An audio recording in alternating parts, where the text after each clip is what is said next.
নমস্কার দর্শক বন্ধুরা, আমি ঘরোয়া রান্নাঘর থেকে অপর্ণা বলছি। আজকে একটা ব্রেকফাস্ট রেসিপি নিয়ে এসেছি। আমি পনিরের পরোটা বানাবো। নানান রকম পরোটা তো আমরা বানিয়ে খেয়েইছি এবং ভিডিও দিয়েছি, আপনাদের শেয়ার করেছি। আজকে আমি পনির দিয়ে, এটা 200 গ্রাম পনির আমার। এই পনিরটার মধ্যে একটু পেঁয়াজ, লঙ্কা, ধনেপাতা দিয়ে সাঁতলিয়ে রাখবো। কাঁচাও ব্যবহার করা যায়, কাঁচার মধ্যে মশলা দিয়ে, কিন্তু আমি একটু সাঁতলিয়ে নিয়ে করব। তার জন্যে আমি অল্প তেল দিচ্ছি, বেশি তেলে আমি করব না। সাঁতলানোটা অত বেশি তেলের দরকার নেই।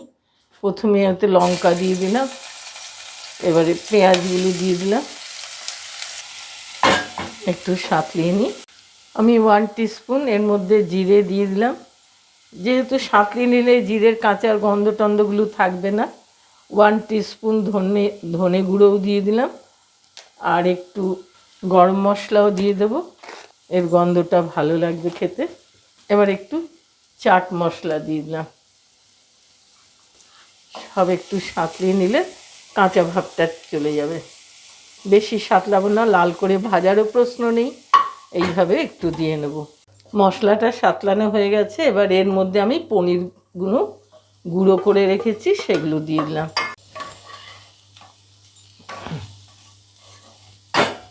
এবার 1 টিস্পুন চিনি দিলাম, 1 টিস্পুন লবণ দিলাম। এটা স্বাদ অনুসারে দেবেন, কারণ আটা তো ময়দা তো লবণ মাখা হবে, তো ওই জন্য এটা বেশি দেওয়ার দরকার নেই। সব আমার দেওয়া হলো। আর একটু গুঁড়ো করে নিয়ে পনিরটাকে ভাজা ভাজা করে নেবো। একটুখানি ভাজা না, এই সাঁতলানো। খুব সামান্য হলুদ দিলাম। এবার আমি একটু লাস্ট জিনিস, যেটা সিজনাল জিনিস, একটু ধনে পাতা দিয়ে আজকের এটাকে স্টাফিংটা রেডি করে রাখলাম। এখন এই স্টাফিংটা রেডি থাকলে এরপরে আমি আটা মাখাতে যাব। আমি আটাটা হাতে মাখবো না, আমি মেশিনেই মাখবো, কেননা আমি দেখিয়ে দিচ্ছি কিভাবে কি দেব। দর্শক বন্ধুরা, আমি এখন আটাটা মাখবো। এই মেজার কাপ, 200 কাপে আমি বাড়ির যেরকম হিসেবে সেটা প্রত্যেকেই যার যার নেবেন মেপে, কারণ এটা তো বলা যায় না কতটা আমার লাগবে। একটু বেশি আর মাখবেন, কেন রুটির মতো তো হয় না। রুটিটা খুব পাতলা পাতলা করে খাই আমরা, কিন্তু পরোটা যখন সেখানে একটু মোটা করে না করলে না ভালো হয় না। আমি এই চালনিতে এবার চেলে নেব। দর্শক বন্ধুরা, এখন এর মধ্যে একটু লবণটা দিয়ে দিলাম আটার মধ্যে। আমি শুধু আটা দিয়েই বানাবো, কেন না ময়দা দিয়ে বানিয়ে সবাই খায়, কিন্তু ওটা তো অ্যাভয়েড করাই উচিত, যত আটা খাওয়া যায় ভালো। একটু চিনি দিয়ে দিলাম, চিনি আর লবণটাকে একটু মিশিয়ে নিলাম। এবার এর মধ্যে মাপ করে তেল দেব।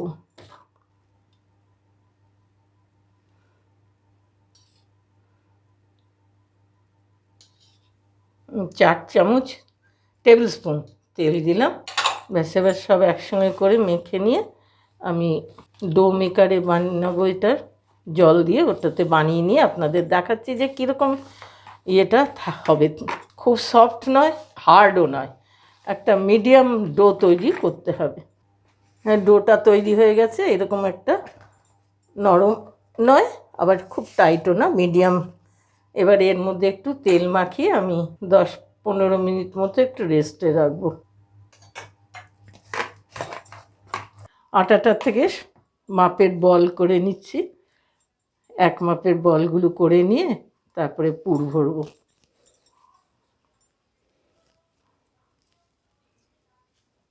লিচিগুলো একটু বেলে নিয়ে এর মধ্যে পুর ভরে ভাজবো।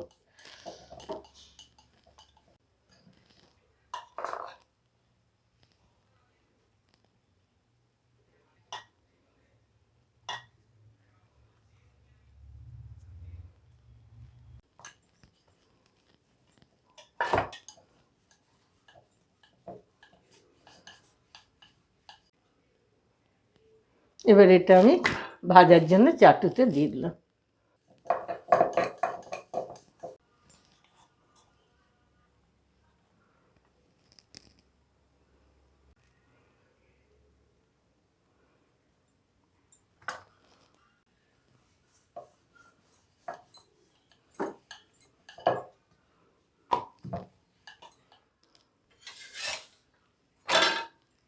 আমি দুটো করে করে ভাজছি, এইভাবে ভাজা যায়।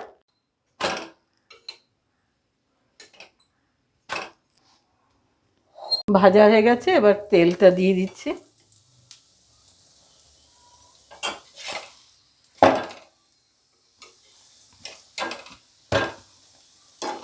এইভাবে লাল করে করে ভেজে নিতে হবে। একটা করেও ভাজা যায়, কিন্তু সেটাতে সময়টা অনেকটা লেগে যায়। এবার তুলে দিচ্ছি, হয়ে গেছে ভাজা। আমি সিঙ্গেল ভেজেও দেখাচ্ছি। ভাজা হয়ে গেছে, তেলটা দিয়ে দিলাম।